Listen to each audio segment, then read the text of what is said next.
नमस्कार। नवयुग ज्योतिष शिक्षण संस्थान की पाठशाला में आपका स्वागत है।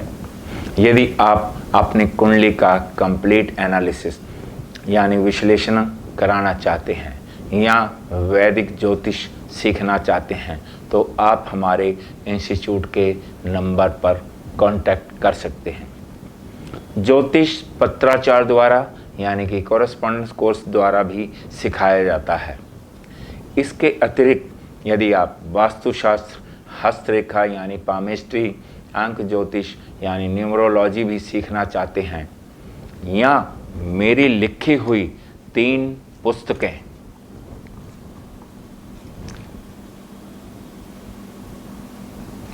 पुस्तकें परचेज करना चाहते हैं तो इंस्टीट्यूट के मोबाइल पर कांटेक्ट कर सकते हैं। धन्यवाद। नमस्कार। नवयुग ज्योतिष शिक्षण संस्थान की पाठशाला में आपका स्वागत है। प्रोफेशन यानी कि कैरियर की सीरीज में आज मैं आपको एक अच्छे ज्योतिष के यानी कि एस्ट्रोलॉजर के योग कुंडली में कैसे बनते हैं विस्तार से बताऊंगा। सबसे पहले ज्योतिष की कुंडली में बुध स्ट्रांग होना चाहिए।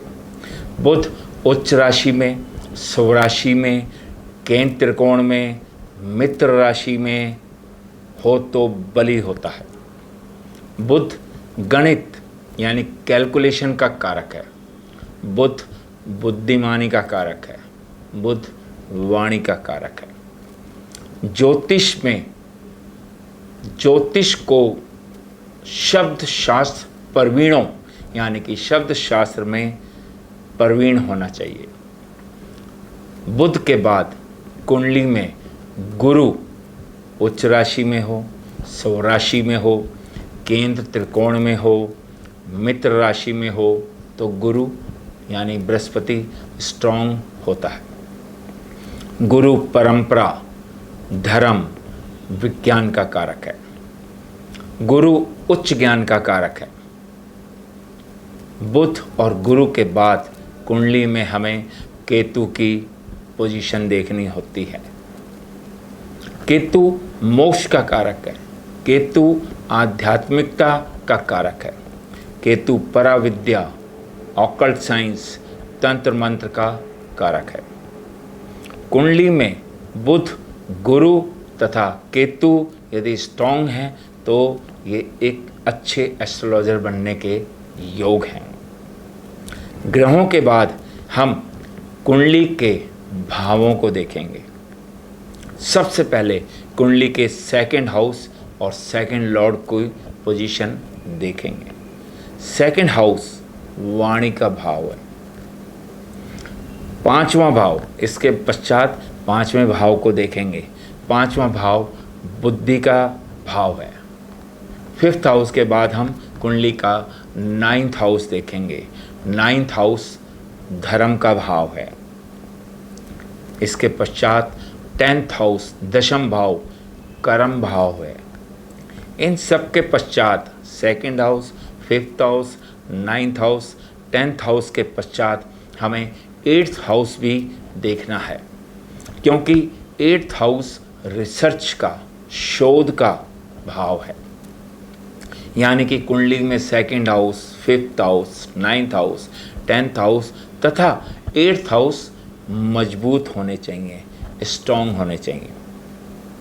अब मैं आपके सामने एक बहुत अच्छे एस्ट्रोलॉजर की, बहुत फेमस एस्ट्रोलॉजर की कुंडली पेश करता हूँ।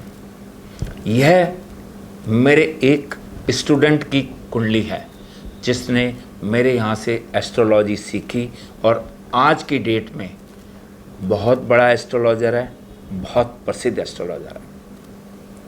कुंडली धनु लगन की है तथा मीन राशि की है।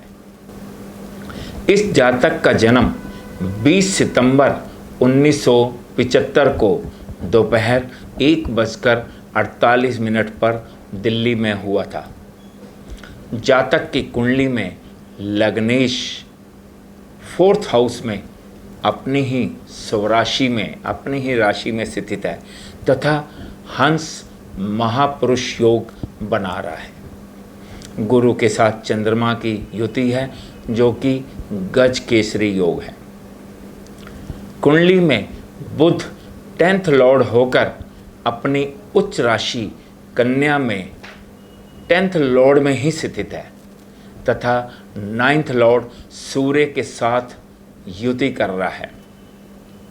बुध केंद्र में उच्च राशि में स्थित है तथा भद्र महापुरुष योग बना रहा है।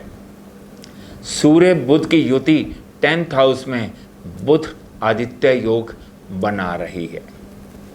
9th लॉर्ड और 10th लॉर्ड की युति 10th हाउस में ही धर्मा कर्माधिपति योग बना रही है। बुध और गुरु दोनों ही महापुरुष योग बनाकर एक दूसरे को दृष्टि भी दे रहे हैं। केतु 5th हाउस में अपने मित्र की राशि में स्थित है। अब भावों पर विचार करते हैं। सबसे पहले 2nd हाउस को देखते हैं। 2nd हाउस वाणी का भाव है। 2nd हाउस का स्वामी 2nd लॉर्ड रिसर्च पराविद्या यानी ऑकल्ट साइंस के भाव 8th हाउस में बैठा हुआ है तथा 2nd हाउस को दृष्टि दे रहा है। जिस भाव पर भाव के स्वामी की दृष्टि हो वह भाव स्ट्रांग हो जाता है, बली हो जाता है। अब 5th हाउस पर विचार करते हैं। 5th हाउस में आध्यात्मिकता, मोक्ष, पराविद्या, तंत्र मंत्र का कारक केतु अपने मित्र की राशि में बैठा है। अब 9th हाउस को देखते हैं।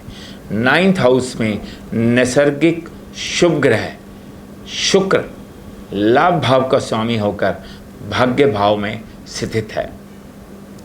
9th लॉर्ड 10th हाउस में 10th लॉर्ड के साथ बैठकर राजयोग बना रहा है। 10th हाउस में 10th लॉर्ड अपनी उच्च राशि में 9th लॉर्ड के साथ बैठा है। उच्च ज्ञान का कारक गुरु उसे दृष्टि दे रहा है। गुरु के साथ चंद्रमा की युति है, ये पहले बता दिया, गज केसरी योग है। अब हम नवांश कुंडली देखते हैं। नवांश कुंडली यानी कि D9 में भी बुध अपनी उच्च राशि में स्थित है तथा वर्गोत्तम ग्रह है। ज्ञान का कारक गुरु अपनी शुभ राशि मीन राशि में भाग्य भाव में स्थित है, यानी कि गुरु भी वर्गोत्तम ग्रह है। D1 लगन कुंडली में भी गुरु मीन राशि में ही स्थित है। बुध और गुरु दोनों ही नवांश में वर्गोत्तम हैं। नवांश कुंडली में लग्नेश चंद्र लगन में ही स्थित है। 9th लॉर्ड गुरु 9th हाउस में स्थित होकर लक्ष्मी योग बना रहा है। अब यहाँ D10 को देखते हैं, यानी दशमांश को देखते हैं। D10 में भी गुरु ज्ञान का कारक होकर 5th हाउस में 2nd लॉर्ड शुक्र के साथ बैठा हुआ है तथा 11th हाउस में स्थित बुध को दृष्टि दे रहा है। 2nd लॉर्ड शुक्र 5th हाउस में बैठा है। 10th हाउस में केतु बैठा हुआ है। 9th लॉर्ड गुरु 5th हाउस में बैठकर अपनी 5वीं दृष्टि से 9th हाउस को दृष्टि दे रहा है।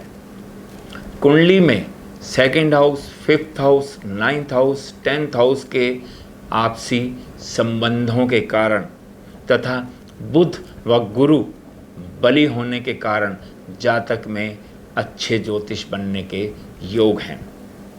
अब दशा देखते हैं। जातक को जन्म के समय गुरु की दशा प्राप्त हुई।